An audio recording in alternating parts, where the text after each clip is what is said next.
ஒரு ward councillor, அதுவும் ஆளுங்கட்சியை சேர்ந்த ஒரு வார்டு கவுன்சிலர் மைக்கை தூக்கி போட்டு அதிகாரிகள் ஒத்துழைப்பு இல்லை, அதிகாரிகள் சொல்கிற பேச்சு கேட்கல அப்படின்னு ஆதங்கப்பட்டுக்கிட்டு கோவிச்சுக்கிட்டு மாமன்றத்தை விட்டு வெளியே போகிறார்.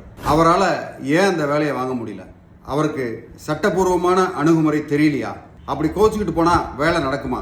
அதிகாரிகளுடைய மெத்தன போக்கு காரணமாக வேலை நடக்கலை. இதை எப்படி சமாளிக்கலாம்? Number 1, right to information act ஆர்டிஐயில் போட்டு அந்த அதிகாரிகள் செய்த வேலையை என்னன்னு நீங்கள் தெரிஞ்சுக்கலாம். செய்யலைன்னா செய்யாததுக்கு உண்டான காரணத்தை நீங்கள் தெரிஞ்சுக்க முடியும். 2வது, லோகாயுக்தா, அதாவது ஊழல் புகார்.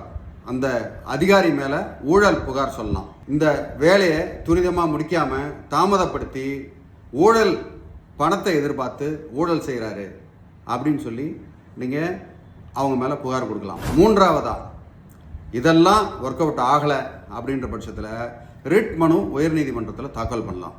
அப்படி தாக்கல் பண்ணால் அவங்க அதுக்கு பதில் சொல்லி ஆகணும், அந்த காரியத்தை அவங்க செஞ்சாகணும். ஸோ இந்த வழிகள்லாம் இருக்கும்போது மைக்கை தூக்கி போட வேண்டிய அவசியம் இல்லை. அப்படி மைக்கை தூக்கி போட்டால் அவர் மேலே தான் வழக்கு வரும். அரசாங்க பொருளை உடைச்சாரு, அத்துமீறி நடந்தார் அப்படின்னு சட்டவிரோதமான செயலை அவர் செஞ்சுக்கிட்டு இருக்காரு. ஓகே, நீங்கள் நல்லது பண்ணணுன்ற எண்ணம் இருக்கலாம், ஆனால் இந்த வழி தவறு. சரியான வழியை தேர்ந்தெடுத்து நீங்கள் அந்த வழியில் தான் போகணும். இது தவிர்த்து நீங்கள் கடிதம் எழுதலாம். அந்த சம்மந்தப்பட்ட அதிகாரிகளுக்கு, மேலதிகாரிகள் நீங்கள் கடிதம் எழுதி அவங்க பின்னாடி யார் இருக்காங்க, யார் அதை தடுக்கிறாங்க அப்படின்றதெல்லாம் நீங்கள் தெரிஞ்சுக்கலாம். ஸோ நீங்கள் இதை மாதிரி நிறைய பேர் கடிதம் எழுத மக்கள் ஆதரவு பெருக உண்மையிலேயே நீங்களும் புகழ் பெறுவீங்க, வேலையும் நடக்கும். சரிங்களா? அது தவிர நம்ம இருக்கிறது டிஜிட்டல் வேர்ல்டில் இருக்கும். டிஜிட்டல் வேர்ல்டில் இருந்துக்கிட்டு இன்றைக்கி மைக்கை தூக்கி போட வேண்டிய அவசியமே கிடையாது. ஓகேங்களா? நீங்கள் மைக்கை தூக்கி போட்டிங்கன்னா அது உங்களோட இயலாமையை தான் குறிக்குது.